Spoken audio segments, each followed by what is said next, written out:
नमस्कार। प्राइम समाचारमा स्वागत छ। म दृष्टिवाणी धिताल। म सुषमा श्रेष्ठ।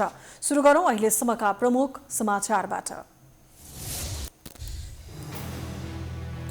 नेकपा एमाले प्रवेश गरेका 4 जना प्रतिनिधि सभा सदस्यलाई पदबाट हटाउने माओवादी केन्द्रको निर्णय। प्रचण्डसँग आफूहरूलाई कारबाही गर्ने हैसियत नभएको प्रतिक्रिया। नेकपा एमालेका ओली र नेपाल समूह बीचको विवाद समाधान गर्न पहल नै भएन। दुवै पक्ष शक्ति निर्माणको रणनीतिमा, नेपाल पक्ष समानान्तर कमिटी विस्तारमा सक्रिय। कर्णाली प्रदेशका 3 जना मन्त्रीको राजीनामापछि मुख्यमन्त्री अल्पमतमा। बागमतीका मुख्यमन्त्री परिवर्तन गर्नुपर्ने माओवादीको माग। लुम्बिनी सरकार अल्पमतमा परेपछि अधिवेशन अन्त्य। काठमाडौँ उपत्यकामा फेरि वायु प्रदूषण विश्वकै पहिलो स्थानमा। स्वास्थ्यमा पर्न सक्ने असरप्रति सचेत हुन विज्ञहरूको सुझाव।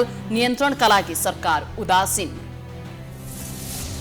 पछिल्ला दिन कोरोना संक्रमितको संख्यामा वृद्धि। सक्रिय संक्रमितको संख्या 2000 नजिक।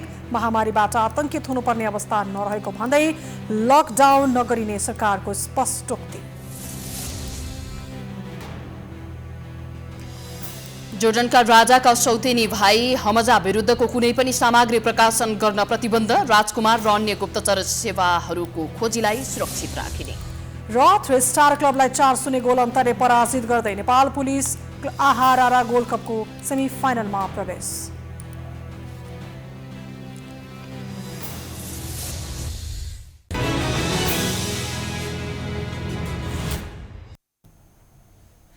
अब समाचार विस्तारमा। नेकपा माओवादी केन्द्रले नेकपा एमाले प्रवेश गरेका आफ्ना 4 जना प्रतिनिधि सभा सदस्यलाई कारबाही गरेको छ। माओवादी केन्द्रका अध्यक्ष पुष्पकमल दाहालले ऊर्जा जलस्रोत तथा सिंचाई मन्त्री टोपबहादुर रायमाझी, शहरी विकास मन्त्री प्रभु शाह, उद्योग वाणिज्य तथा आपूर्ति मन्त्री लेखराज भट्ट र श्रम मन्त्री गौरीशंकर चौधरीले दल त्याग गरेको सूचना संसद सचिवालयलाई दिनुभएको हो। पार्टीले कारबाही गरेसँगै उनीहरू सांसद रहने छैनन्। माओवादी केन्द्रले उनीहरूलाई पार्टीको साधारण सदस्य पनि नरहने गरी निष्कासन गरेको छ। उनीहरू नेकपा एमाले पार्टीको केन्द्रीय सदस्यमा पनि मनोनित भएका छन्।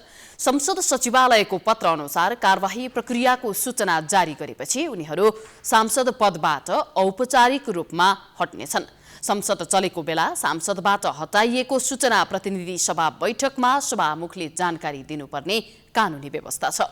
माओवादीको पत्र आएकाले अब पत्र अनुसार कारबाही प्रक्रिया अघि बढेको संसद सचिवालयका प्रवक्ता रोजनाथ पाण्डेले बताउनु भएको छ। संसद दलको नेताको तर्फबाट संसद सचिवालयलाई 4 जना मान्य सदस्यहरू जो प्रतिनिधि सभामा हुनुहुन्थ्यो उहाँहरूको चाहिँ पदयुक्त गर्नको लागि चाहिँ उहाँहरू दल परिवर्तन गरेको कारणले पदयुक्त गराउनलाई उहाँले पत्र तयार गर्नुभएको छ। त्यो पत्र दर्ता भएर अहिले कारबाही अगाडि बढ्दै गरेको अवस्था छ। सभामुखजीको स्वीकृतिमा यसलाई चाहिँ एजेन्डामा प्रवेश गराएर हाउस चलेको बेलामा सभामा पेश गर्ने र यदि हाउस नचलेको अवस्था भयो भने चाहिँ सूचना टाँस गरेर जानकारी गराउने हाम्रो व्यवस्था छ। अध्यक्ष दाहालको हस्ताक्षरित निर्णयमा उनीहरूलाई एमाले प्रवेशबारे स्पष्टीकरण सोधिएकोमा प्रभु शाह बाहेक अरूले जवाफ नदिएको र जवाफ दिने प्रभु शाहको पनि स्पष्टीकरण चित्त बुझ्दो नभएकाले कारबाही गरिएको उल्लेख गरिएको छ। यस्तै पार्टीको निर्णय अनुसार उनीहरू मन्त्रीबाट फिर्ता हुन समेत नमानी पार्टी निर्णय उल्लङ्घन गरेको पत्रमा उल्लेख गरिएको छ। कारबाहीपछि प्रतिक्रिया दिँदै लेखराज भट्टले आफूहरूलाई खासै फरक नपर्ने र केपी ओलीको साथ नछोड्ने स्पष्ट पार्नु भएको छ। उहाँले अब न्यायका लागि जनताको बीचमा जाने पनि बताउनु भएको छ। अध्यक्ष दाहालको कारबाही गर्ने हैसियत नै नभएको उहाँको भनाइ छ। उहाँहरूले यसरी कारबाही गर्नुभयो, अब तपाईँहरूले फैसला गर्नु पर्यो, न्याय दिनु पर्यो भनेर जनताको बीचमा जान्छौँ। जनताले न्याय दिन्छ त्यही विश्वास छ मलाई। भने मेरो क्षेत्रको जनताले मलाई के गर्छ भन्ने कुरो महत्त्व रहेछ। को प्रचण्डले अर्कोले कसले के गर्छ भन्ने त्यसको कुनै मायना राख्दैन। मलाई त्यो कारबाहीको कुनै अर्थ छैन। मेरो निर्वाचन क्षेत्र, मेरो क्षेत्रको नेपाली जनताले कारबाही गर्यो भने त्यो ठुलो महत्त्वको कुरो हुन्छ। मैले समीक्षा गर्नुपर्छ, मेरा कमी कमजोरी कहाँनिर भए, के कमजोरी गरे भनेर नेपाली जनताले मलाई किन दण्डित गर्यो भन्ने कुरो हुन्छ। अब जो आफै गल्ती गर्दै जानेले अरूलाई कारवाही गर्ने त्यो हैसियतै छैन, अनि उनले कारवाही गरे त्यसको महत्त्व हुन्छ र भने। अध्यक्ष दाहालको निर्णयपछि संसद सचिवालयमा मंगलबार दर्ता गरिएको पत्रमा हाल मन्त्री रहेका चारै सांसदलाई दल त्याग बारेको जानकारी सदनमा पेश गर्न अनुरोध गरिएको छ। राष्ट्रिय सभामा माओवादीबाट निर्वाचित रामबहादुर थापालाई पनि हटाउने माओवादीले निर्णय गरेको छ।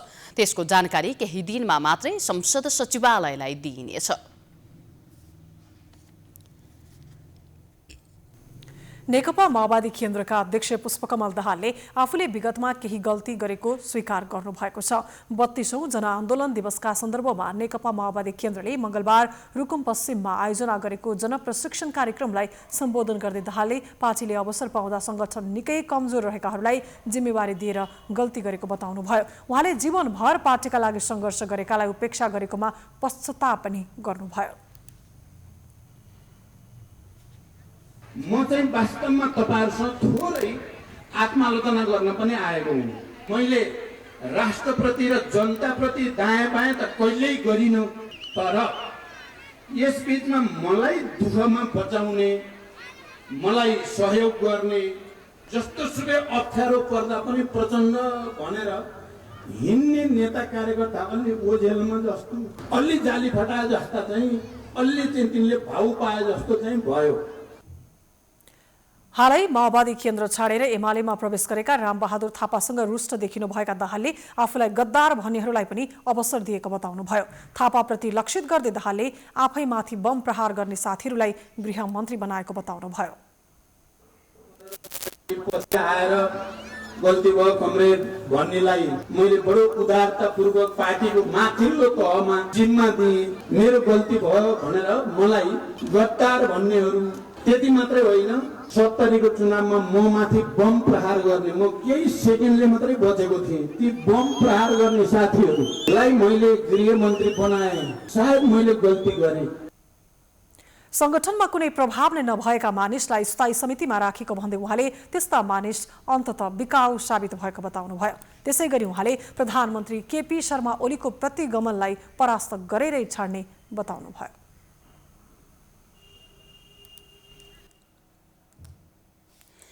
नेकपा एमाले वरिष्ठ नेता झलनाथ खनाल र माधव कुमार नेपाल समूहले बागमती प्रदेशमा समानान्तर कमिटी बनाएको छ। मंगलबार काठमाडौँमा आयोजित एक कार्यक्रमका बीच स्थायी कमिटी सदस्य अष्टलक्ष्मी शाक्यको संयोजकत्वमा 175 सदस्यीय कमिटी घोषणा गरिएको हो। कमिटीको सहसंयोजकमा केदार नेउपाने र पशुपति चौलागाई रहनु भएको छ। त्यस्तै सचिवमा रचना खड्का चयन हुनु भएको छ। कार्यक्रममा नेता नेपालले 175 सदस्यीय प्रदेश कमिटीको शपथ ग्रहण गराउनु भएको छ। म नेपालको गौरवमयी पार्टी नेपाल कम्युनिस्ट पार्टी एकीकृत मार्क्सवादी लेनिनवादी को आफ्नो भन्नुस् जिम्मेवारी लिइरहेको यस महत्त्वपूर्ण घडीमा शहीदको रगतद्वारा रञ्जित पार्टीको लाल झण्डा सामु उभिएर प्रतिज्ञा गर्दछु। कार्यक्रममा बोल्दै नेता नेपालले ओडा तहसम्म समानान्तर कमिटी बनाउने उद्घोष गर्नुभयो।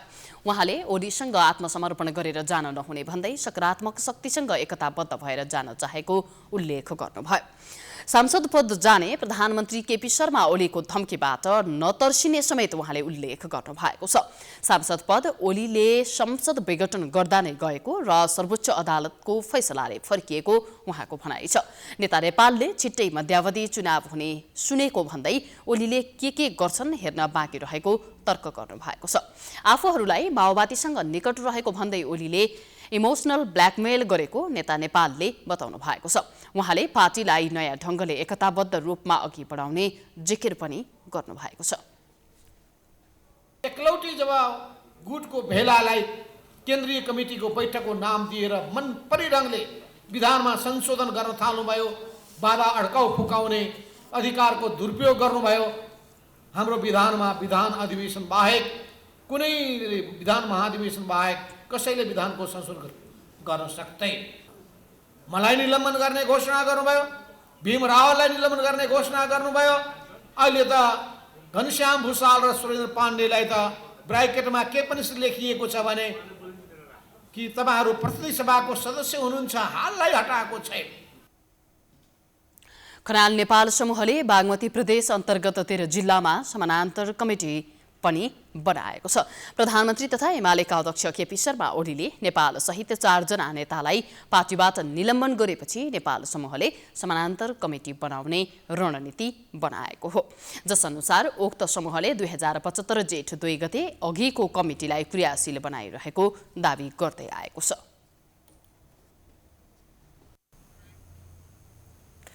सत्तारूढ नेकपा एमालेको अध्यक्ष केपी ओली समूह र वरिष्ठ नेता माधव कुमार नेपाल समूह बीचको लडाई चरम उत्कर्षमा छ।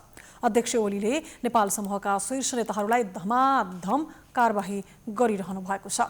शीर्ष नेताहरूलाई कारबाही गर्ने तर अन्य नेताहरूलाई केही नगर्ने ओलीको शैलीले उहाँ माधव नेपाल समूहलाई छिन्न भिन्न पार्न तल्लीन रहेको आभास हुन्छ।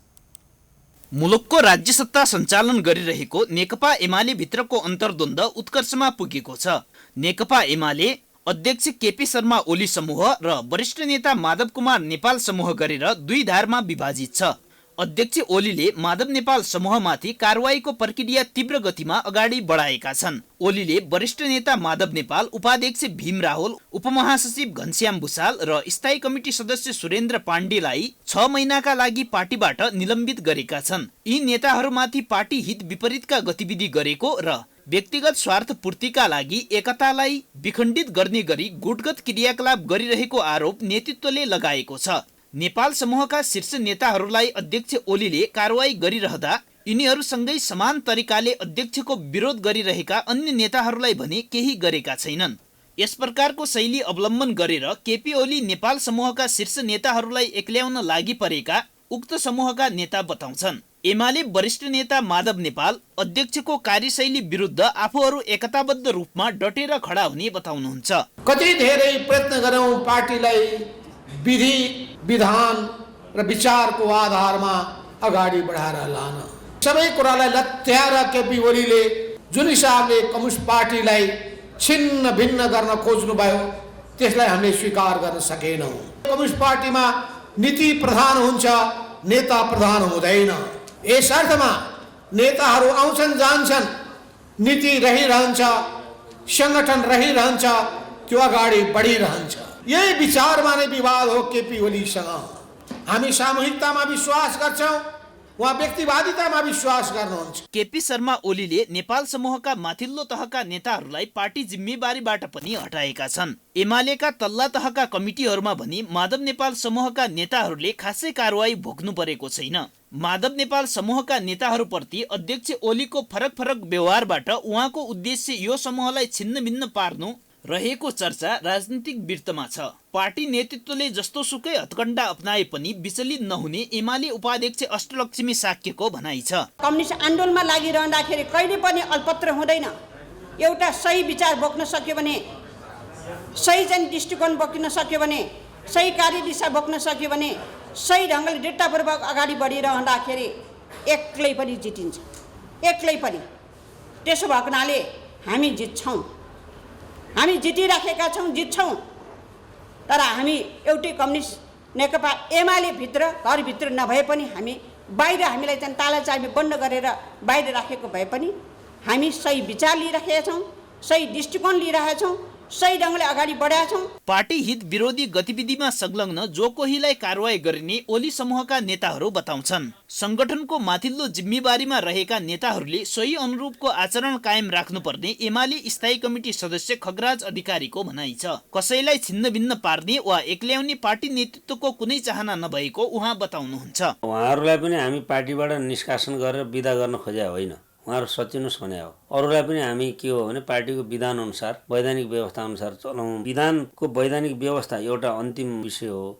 मुख्य कुरा त नीति, सिद्धान्त, शैली, भावना विचारले पार्टी अगाडि बढ्ने हो। शीर्ष नेताहरू पनि शीर्ष हुन जान्नु पर्यो। उपद्रव मचाउने, विपक्षीसँग साँठगाँठ गर्ने, पार्टीको गोपनीयता भङ्ग गर्ने, पार्टीको नेतृत्वको विरुद्ध ज्याद छेड्ने। 7औं महाधिवेशनमा माधव नेपालले विशेष नै लेख्नुभयो राजनीतिक प्रतिवेदनमा, नेतृत्व स्थापित गर भनेर। आज नेतृत्व खोइलाउने काम बाहेक उहाँबाट केही भएकै छैन नि। नेकपा एमालेका नीति विचार संगठनात्मक पद्धति र परम्परा विपरीत जोसुकै चल्न पनि पाइँदैन। त्यसकारणले हामीले कसैलाई छिन्नभिन्न गर्न खोजेको पनि छैन, गरिन्न पनि। एमाले अध्यक्ष केपी ओलीले माधव नेपाल लगायतका नेताहरूलाई कारवाही गर्ने र नेपाल समूहका अन्य नेता तथा सांसदहरूलाई आफ्नो पक्षमा तान्ने काम सँगसँगै गरिरहनु भएको छ। ओलीको यस किसिमको व्यवहार नेपाल समूहलाई छिन्नभिन्न पार्ने र माधव नेपाल लगायतका नेताहरूलाई एक्ल्याउने रणनीति अन्तर्गत चलिरहेको धेरैको आकलन छ। यो रणनीतिमा ओली कति सफल हुने हुन् भन्ने कुरा चाहिँ समयसँगै प्रष्ट हुनेछ। प्राइम टाइम्स टेलिभिजनका लागि प्रकाश जोशीको रिपोर्ट।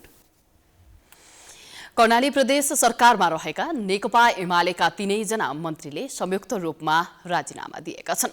माओवादी केन्द्रका नेता महेन्द्र बहादुर शाही नेतृत्वको सरकारमा एमालेका माधव कुमार नेपाल पक्षबाट रहेका आर्थिक मामिला तथा योजना मन्त्री प्रकाश ज्वाला, सामाजिक विकास मन्त्री दल रावल र उद्योग पर्यटन वन तथा वातावरण मन्त्री नन्दसिंह बुढाले राजीनामा दिएका हुन्।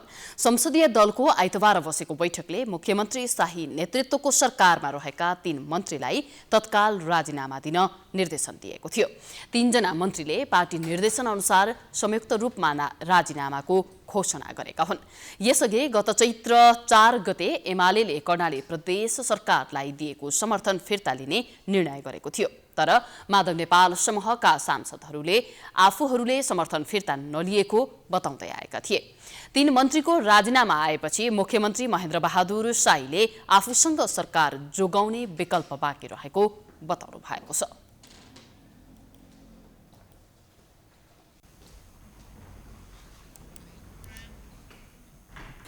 प्रमुख प्रतिपक्षी दल नेकपा माओवादी केन्द्रले बागमती प्रदेशका मुख्यमन्त्री डोरमणि पौडेलको राजीनामा माग गरेको छ।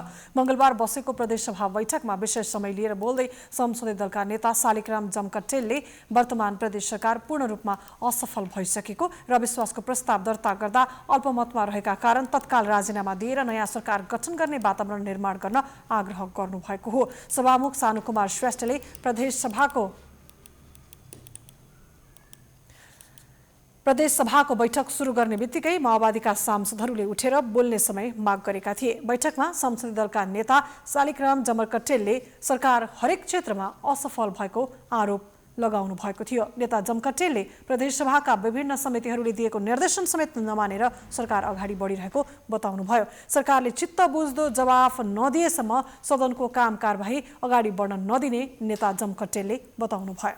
कानुनी जटिलता छ एक थरी, नचाहँदै माननीय सदस्यज्यूहरूले मुटुमाथि ढुङ्गा राखेर अविश्वास प्रस्ताव फिर्ता गर्नुभएको छ। हामीले फिर्ता गरेका छैनौँ। त्यसको साथसाथै अहिले सरकारले लागेको छ कि हामी बहुमतमा छौँ, अब हामी ढुक्कले काम गर्छौँ।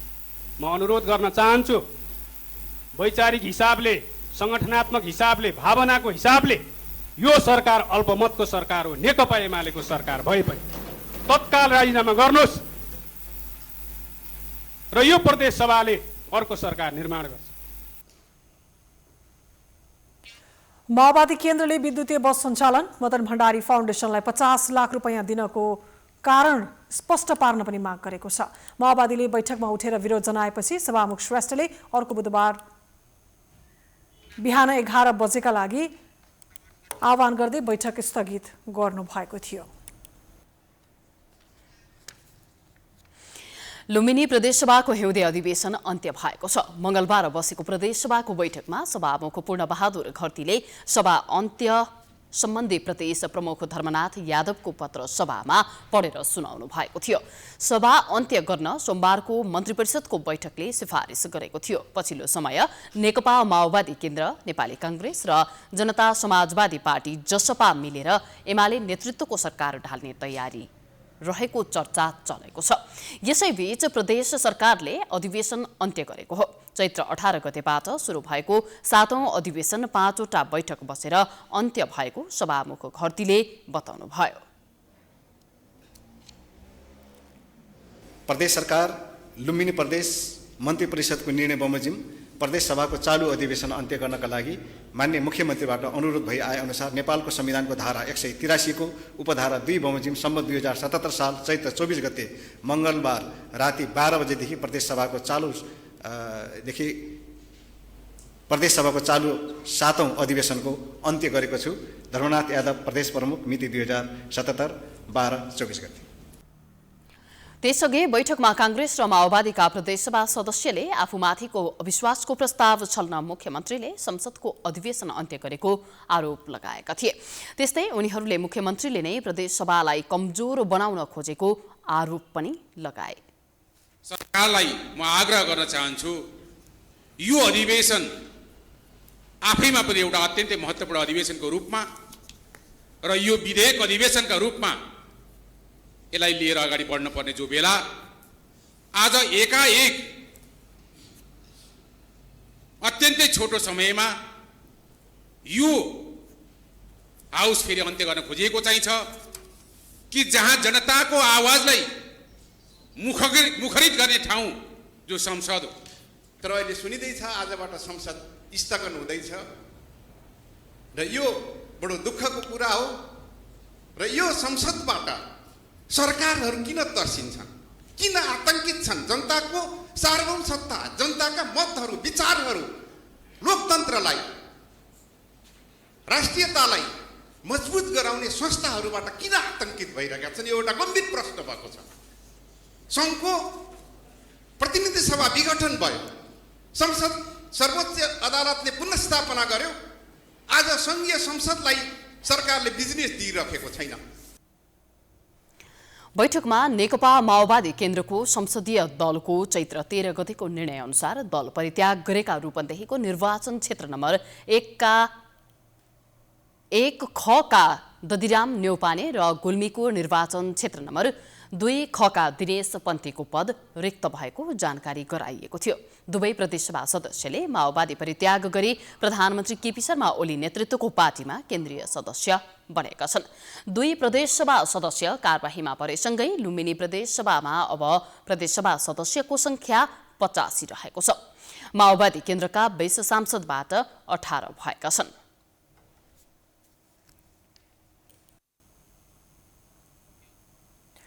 पछिल्लो समय काठमाडौँ उपत्यकाको वायु प्रदूषणले जनस्वास्थ्यमा खतरा बढेको छ। वातावरणविदहरूले स्वास्थ्यमा पर्ने असर कम होस् भनेर विशेष ख्याल गर्नुपर्ने बताएका छन्। काठमाडौँको प्रदूषण मापदण्ड भन्दा 5 गुणा खराब भए पनि नियन्त्रणका लागि सरकारले कुनै पनि काम गर्न सकेको छैन।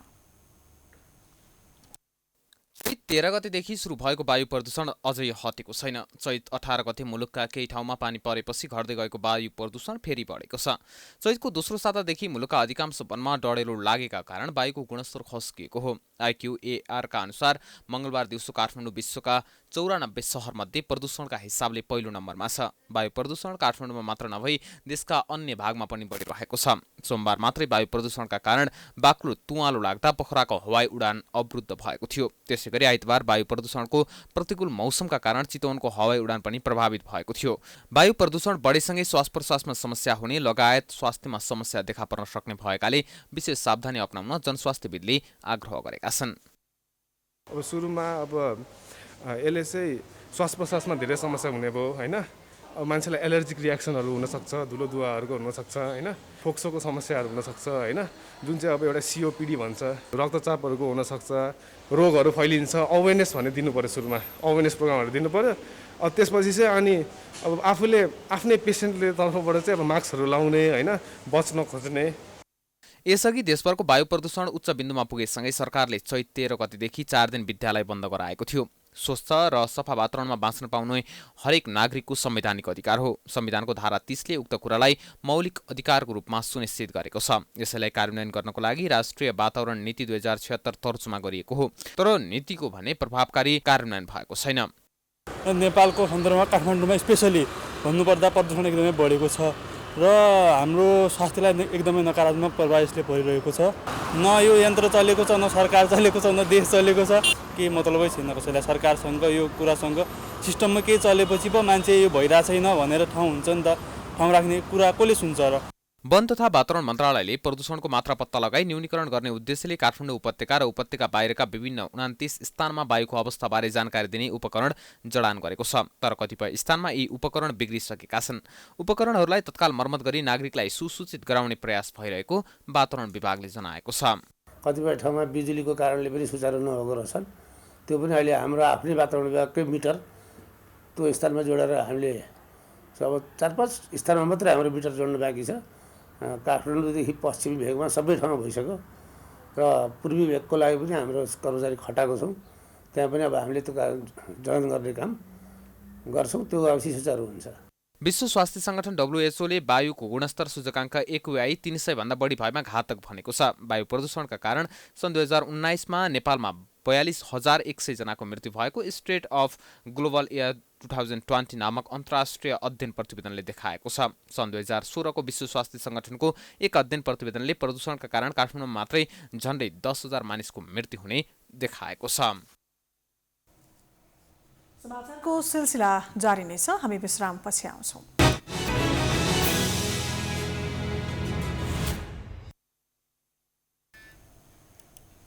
विश्रामपछि स्वागत छ। अब बाँकी समाचार।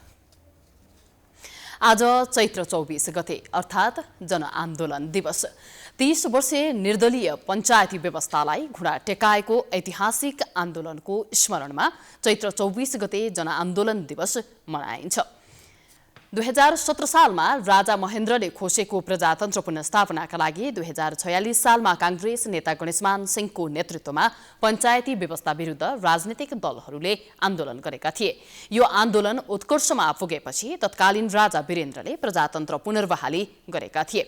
2046 साल चैत्र 24 को आन्दोलनले राजनीतिक स्वतन्त्रतासँगै वाक तथा अभिव्यक्ति स्वतन्त्रता पनि दिएको थियो। मरिचमान सिंह नेतृत्वको मन्त्रीमण्डलले 2046 सालको जनआन्दोलनमा दमन गरेको थियो। आन्दोलन झन चर्कदै गएपछि तत्कालीन राजा वीरेन्द्रले सिंह नेतृत्वको सरकार विघटन गरेर लोकेन्द्र बहादुर चन्दको नेतृत्वमा 3 सदस्यीय मन्त्रीमण्डल बनाएका थिए। चन्द नेतृत्वको मन्त्रीमण्डल 2 दिन मात्रै टिक्यो। चन्द नेतृत्वको मन्त्रीमण्डल गठन गरिएपछि आन्दोलनले झन ठूलो रूप लियो। नारायण हेटी दरबार अगाडि राखिएको राजा महेन्द्रको शालिग आन्दोलनकारीले तोडफोड गरे। 25 र 26 गते पनि देशभर आन्दोलन जारी रहेपछि राजा वीरेन्द्रमाथि राष्ट्रिय अन्तर्राष्ट्रिय दबाव बढ्यो। त्यसपछि उनले आन्दोलनकारीलाई वार्तामा बोलाए। आन्दोलनकारीका तर्फबाट कांग्रेस नेता कृष्ण प्रसाद भट्टराई र गिरिजा प्रसाद कोइराला तथा वाम मोर्चाका तर्फबाट सहाना प्रधान र राधाकृष्ण मैनालीको प्रतिनिधि मण्डलले वार्ता गरेको थियो। यही वार्ताबाट संविधानबाट दलविहीनको व्यवस्था हटाइएको थियो। त्यसैले चैत्र 24 गतेलाई राजनीतिक परिवर्तनका लागि एक महत्त्वपूर्ण तथा ऐतिहासिक दिन मानिन्छ। जनआन्दोलनको भावना र मर्म बिर्सदै गएको आरोप खेप्ने राजनीतिक दलहरूले चैत्र 24 मा औपचारिक कार्यक्रम गर्न समेत छाडेका छन्।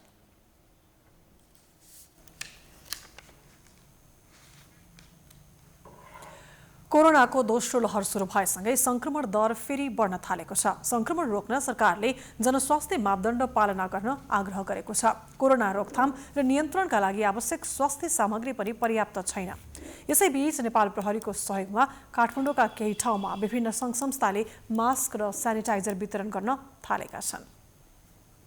दक्षिण एसियाली देशहरूमा कोरोना संक्रमण फेरि तीव्र गतिमा फैलिरहेको छ। भारत, बंगलादेश र पाकिस्तानमा संक्रमणको दोस्रो लहर देखिएको छ भने नेपालमा पनि दोस्रो लहरको संक्रमण देखिन थालेको छ। पछिल्लो 24 घण्टामा देशभर 266 संक्रमित देखिएका छन्। यो संख्या माघ यताकै सबैभन्दा बढी हो। 14 माघमा 4382 नमुना परीक्षण गर्दा 283 जनामा संक्रमण पुष्टि भएको थियो। त्यस्तै 15 माघमा 3691 नमुना परीक्षण गर्दा 213 जनामा संक्रमण देखिएको थियो। 2.5 महिनाको अवधिमा संक्रमणबाट 4 जनाको मृत्यु भएको छ। विभिन्न संस्थाको समन्वयमा जनचेतनात्मक कार्यक्रम गरी जरिवानाको सट्टा मास्क र सेनिटाइजर वितरण गर्न थालिएको छ। यो एउटा कुरो चाहिँ हामीले कम्युनिटी प्रहरीसँग मिलेर विभिन्न कार्यक्रम गर्दै आइरहेका छौँ। त्यही कार्यक्रम सिलसिला अन्तर्गत आज हामीले मास्क क्याम्पेन गरेका छौँ। वास्तवमा आज यो हायर कमान्डबाटै यो प्रहरीको नेपाल प्रहरीको हायर कमान्डबाटै आजको यो 9 देखि 11 चाहिँ मास्क क्याम्पेन गर्नु भने उहाँहरूबाट निर्देशन भएकोले त्यो निर्देशनलाई चाहिँ कोअर्डिनेसन गर्ने काम हिमाल हस्पिटलले गरेको हो। वास्तवमा प्योर यो चाहिँ CSR अन्तर्गत हामीले गरेका छौँ। कोभिड-19 यो बढ्दो क्रममा फैलेको कारणले गर्दाखेरि अब आम नागरिकहरूले यो मास्क नलगाइकन हिँड्ने अवस्था छ। उहाँहरूलाई एउटा सचेतना मास्क लगाएर हिँड्नु भन्ने हामीले एउटा उहाँहरूलाई सचेतना दिइरहेछौँ।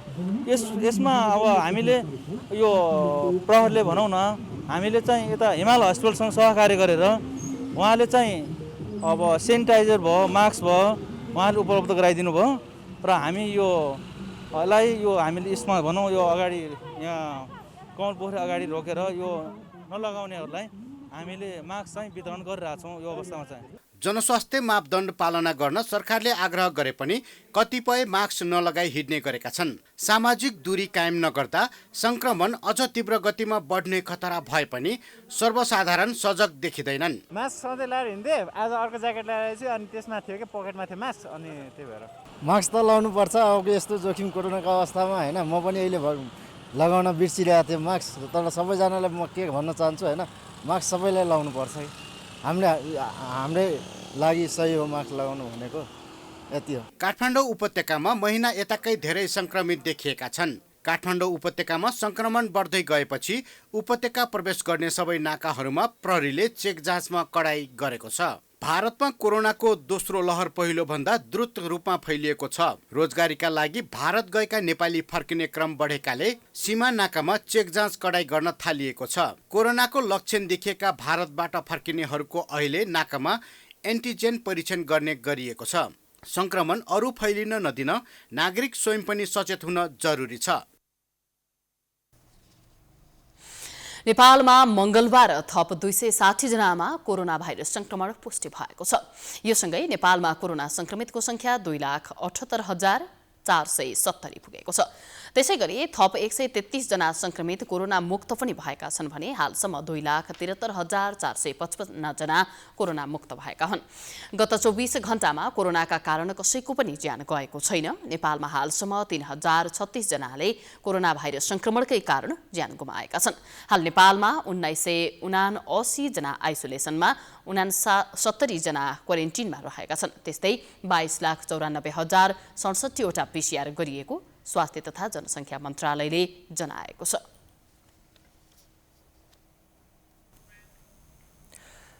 स्वास्थ्य तथा जनसङ्ख्या मन्त्री हृदय त्रिपाठीले कोरोना महामारीबाट आतंकित हुनुपर्ने अवस्था नरहेको बताउनु भएको छ। मंगलबार काठमाडौँमा नेपाल हेल्थ कन्क्लेभ 2021 को उद्घाटन गर्दै मन्त्री त्रिपाठीले कोरोनाका कारण आतंकित हुनुपर्ने अवस्था नरहेको भन्दै नकारात्मक सूचनाबाट भ्रममा नआउन आग्रह गर्नुभयो। उहाँले आतंकित हुनु भनेको कोरोना संक्रमणलाई बढावा दिनु भएको पनि बताउनु भएको छ। बाहिर चर्चा चले जस्तो लकडाउनमा जाने कुनै सम्भावना नै नरहेको मन्त्री त्रिपाठीले स्पष्ट पार्नुभयो। उहाँले कोरोना नियन्त्रणका लागि प्रभावकारी कदमहरू चाल्न तयार रहेको र सबै आवश्यक पूर्वाधारको तयारी भइरहेको पनि जानकारी दिनुभएको छ। स्वास्थ्य र शिक्षालाई सरकारले व्यवसायको रूपमा नलिएको उहाँको दाबी छ। बढ्दो कोरोना संक्रमणलाई मध्यनजर गर्दै सीमा नाकामा चेक जाँच गर्ने, आवश्यक क्वारेन्टिन र आइसोलेसन निर्माणमा सरकार जुटेको धारणा पनि राख्नुभयो। अनुमानको भरमा कोरोना सम्बन्धी समाचार नलेख्न मन्त्री त्रिपाठीले आग्रह गर्नुभएको छ। शिक्षालाई यी सबै विषयहरूलाई हामी प्राथमिक अधिकारको रूपमा स्वीकार गरिसकेका छौँ। प्रश्न एउटा अर्को पनि के छ भने स्वास्थ्य सेवा हो कि स्वास्थ्य व्यवसाय हो, शिक्षा सेवा हो कि शिक्षा व्यवसाय हो, यहीँनिर आएर चाहिँ दुईटा दर्शन सुरु हुन्छन्। दुईटा चाहिँ दुई प्रकारका चाहिँ हाम्रा चाहिँ अभिव्यक्तिहरू, दुई प्रकारका प्रयासहरू, दुई प्रकारका नीतिहरू हामी सुरु गर्छौँ। हामीले बुझेअनुसार के भने स्वास्थ्य सेवा हो, जनस्वास्थ्य राज्यको विषय हो। जनता जहाँ भूगोल आफैमा पनि राष्ट्र हुँदैन, जनता हुनै पर्छ त्यहाँ। मन्त्री त्रिपाठीले चीन सरकारबाट अनुदानमा उपलब्ध कोरोना खोप लगाउने अभियान बुधबारदेखि सुरु हुने पनि बताउनुभयो।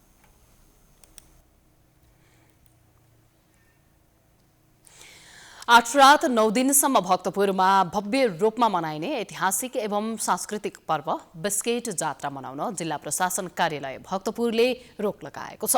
कोरोना भाइरसको संक्रमण बढ्दै गएकाले जात्रा पर्व मनाउन रोक लगाइएको हो।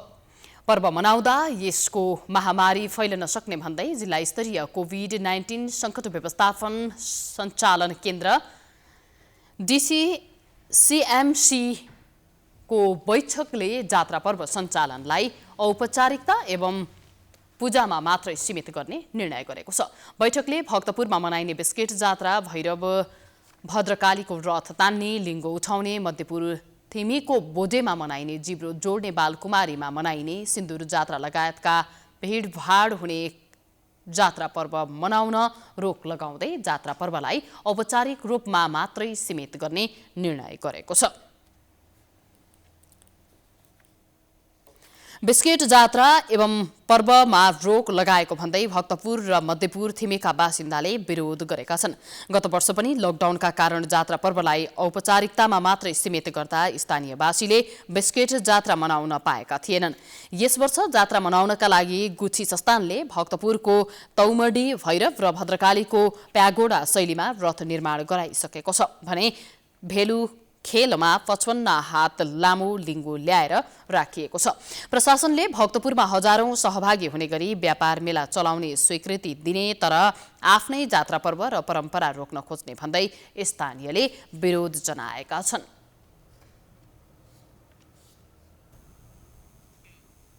भूमि व्यवस्था, सहकारी तथा गरिबी निवारण मन्त्री डाक्टर शिवमाया तुम्बाहाङभेले व्यक्तिले कब्जा गरेको कतिपय जग्गा सरकारको नाममा फिर्ता ल्याउने कार्यलाई सबैभन्दा ठूलो उपलब्धिको रूपमा लिएको बताउनु भएको छ। भूमि व्यवस्था, सहकारी तथा गरिबी निवारण मन्त्रालयको जिम्मेवारी सम्हालेको 100 दिन पुगेको अवसरमा मंगलबार सिंहदरबारमा आयोजित पत्रकार सम्मेलनमा उहाँले दूषित मनसाय राखेर गैरकानूनी रूपमा व्यक्तिले दर्ता गराएका जग्गालाई सरकारले फिर्ता ल्याएर छाड्ने बताउनुभयो। सरकारी, सार्वजनिक तथा गुठी जग्गाको छानबिन गर्न गठित आयोगमा पर्न आएका उजुरी छानबिन गरी 39 बिघा 15 कट्ठा जग्गा नेपाल सरकारको नाममा फिर्ता ल्याइएको पनि उहाँले बताउनुभयो। बालुवाटार स्थित ललिता निवास परिसरभित्र कुनै पनि घर टहरा निर्माणका लागि नक्सा पास सम्बन्धी कार्य नगर्ने, नगराउने र कानून विपरीत घर टहरा निर्माण भइरहेको भए निर्माण कार्य रोक्का गर्ने निर्णय भएको पनि उहाँले बताउनुभयो। उहाँले भूस्वामित्व र जग्गा दर्ता प्रणालीलाई थप विश्वसनीय, भरपर्दो र वैज्ञानिक बनाउन हाल प्रचलित लिखित दर्ता प्रणालीबाट हक दाबी दर्ता प्रणालीमा परिवर्तन र स्तरोन्नति गर्ने निर्णय भई लागू गर्ने सन्दर्भमा अध्ययनको चरणमा रहेको पनि बताउनु भएको थियो।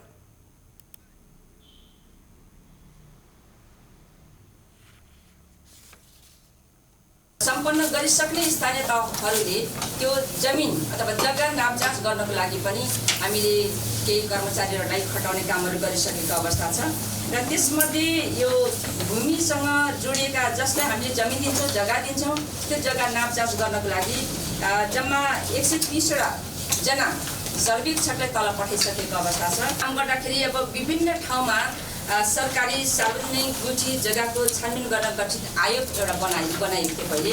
त्यसले पनि धेरै आफ्नो कामहरू सम्पन्न गरेको थियो र केही रिपोर्टहरू समेत तयार गरेर त्यो रिपोर्ट अनुसार पनि केही काम पनि हामीले यहाँबाट गर्ने काम गरिरहेका छौँ।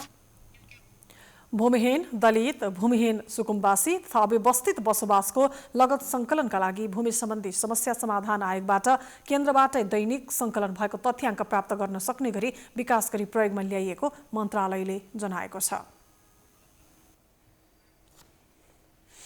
पेट्रोलियम पदार्थको मूल्य वृद्धि विरुद्ध अनेरा सबेउ आरआर एकाइ कमिटीले काठमाडौँमा प्रदर्शन गरेको छ। अनेरा सबेउ खनाल नेपाल समूह आरआर एकाइ कमिटीले मंगलबार काठमाडौँको प्रदर्शनी मार्गमा टायर बालेर पेट्रोलियम पदार्थको मूल्य वृद्धि विरुद्ध प्रदर्शन गरेको हो। प्रदर्शनमा सहभागीहरूले पेट्रोलियम पदार्थको मूल्य वृद्धि फिर्ता गर्यो, भ्रष्ट सरकार राजीनामा दे लगायतका नारा लगाएका थिए। प्रदर्शनका क्रममा विद्यार्थीहरूले बीच सडकमा टायर बालेपछि प्रहरीले हस्तक्षेप गरेको थियो।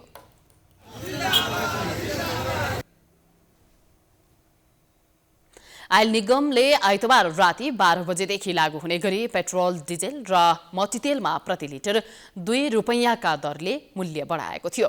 मूल्य वृद्धि भएपछि पेट्रोलको मूल्य प्रति लिटर 120 रुपैयाँ पुगेको छ भने डिजेल र मट्टीतेलको मूल्य प्रति लिटर 103 रुपैयाँ पुगेको छ। समाचारको सिलसिला जारी छ। हामी विश्रामपछि आउँछौँ।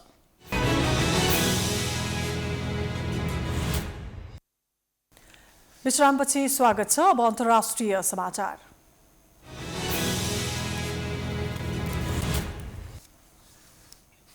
जोर्डनको राजधानी अम्मानका महानिरीक्षकले राजाका सौतेनी भाइ प्रिन्स हमजालाई संलग्न गरेको भनिएको आरोप लगाइएको कुनै पनि जानकारीको प्रकाशन गर्न प्रतिबन्ध लगाएका छन्।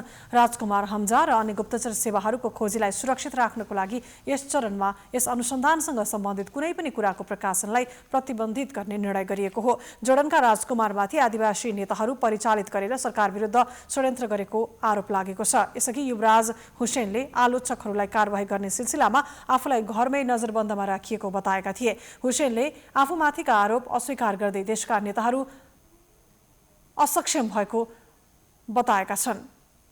जोर्डनमा यसअघि सत्ता उल्ट्याउने षड्यन्त्र गरेको आरोपमा कयौं उच्च अधिकारीहरूलाई गिरफ्तार गरिएको थियो। ती घटनाक्रमपछि हुसेनले आदिवासी समूहका नेताहरूलाई भेटेका थिए। त्यस भेटका क्रममा उनले केही सहयोग सुनिश्चित गरेको दावी गरिएको थियो। इजिप्ट र साउदी अरब सहितका क्षेत्रीय शक्तिहरूले राजा अब्दुल्लाहको समर्थनमा बोलेका छन्। राजकुमार हमजाह पूर्व राजा हुसेन र उनकी प्रिय रानी नूरका जेठा छोरा हुन्। उनले युकेको ह्यारो स्कुल र रोयल मिलिटरी एकाडेमीमा अध्ययन गरेका हुन्। जोर्डनको सेनामा समेत काम गरेका हुसेनले अमेरिकाको हार्वर्ड विश्वविद्यालयमा पढेका थिए। उनी सन् 1999मा जोर्डनको युवराज घोषित भएका हुन्।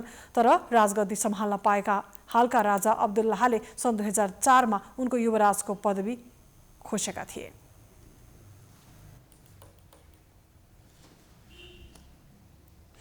अब खेलकुद समाचार।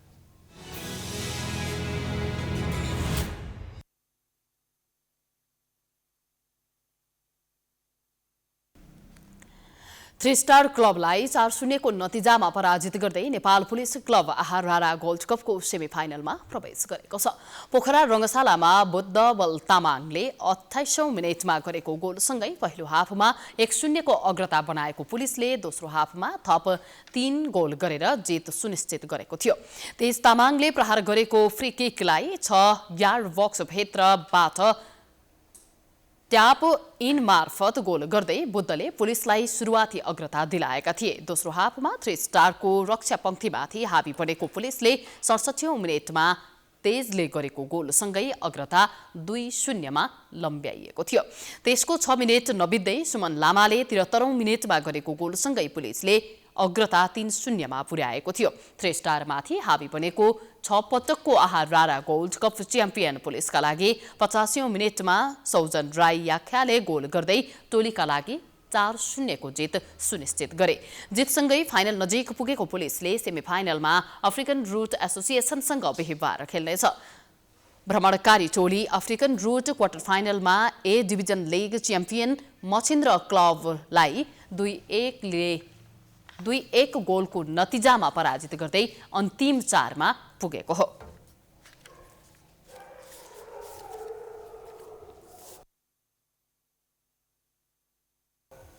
यो सँगै हामी समाचारको अन्त्यमा आइपुगेका छौं। जाँदा जाँदै प्रमुख समाचार पुनः एकपटक। नेकपा एमाले प्रवेश गरेका 4 जना प्रतिनिधि सभा सदस्यलाई पदबाट हटाउने माओवादी केन्द्रको निर्णय। प्रचण्डसँग आफूलाई कारबाही गर्ने हैसियत नै नभएको प्रतिक्रिया। नेकपा एमालेका ओली र नेपाल समूह बीचको विवाद समाधान गर्न पहल नै भएन। दुवै पक्ष शक्ति निर्माणको रणनीतिमा, नेपाल पक्ष समानान्तर कमिटी विस्तारमा सक्रिय। कर्णाली प्रदेशका 3 जना मन्त्रीको राजीनामापछि मुख्यमन्त्री अल्पमतमा। बागमतीका मुख्यमन्त्री परिवर्तन गर्नुपर्ने माओवादीको माग। लुम्बिनी सरकार अल्पमतमा परेपछि अधिवेशन अन्त्य। काठमाडौँ उपत्यकामा फेरि वायु प्रदूषण विश्वकै पहिलो स्थानमा। स्वास्थ्यमा पर्न सक्ने असरप्रति सचेत हुन विज्ञहरूको सुझाव। नियन्त्रणका लागि सरकार उदासीन। पछिल्ला दिन कोरोना संक्रमितको संख्यामा वृद्धि। सक्रिय संक्रमितको संख्या 2000 नजिक। महामारीबाट आतंकित हुनुपर्ने अवस्था नरहेको भन्दै लकडाउन नगरिने सरकारको स्पष्टोक्ति। जोर्डनका राजाका सौतेनी भाइ हमजा विरुद्धको कुनै पनि सामग्री प्रकाशन गर्न प्रतिबन्ध। राजकुमार र अन्य गुप्तचर सेवाहरूको खोजीलाई सुरक्षित राखिने। र 3 स्टार क्लबलाई 4-0 गोल अन्तरले पराजित गर्दै नेपाल पुलिस आहारारा गोल्ड कपको सेमिफाइनलमा प्रवेश।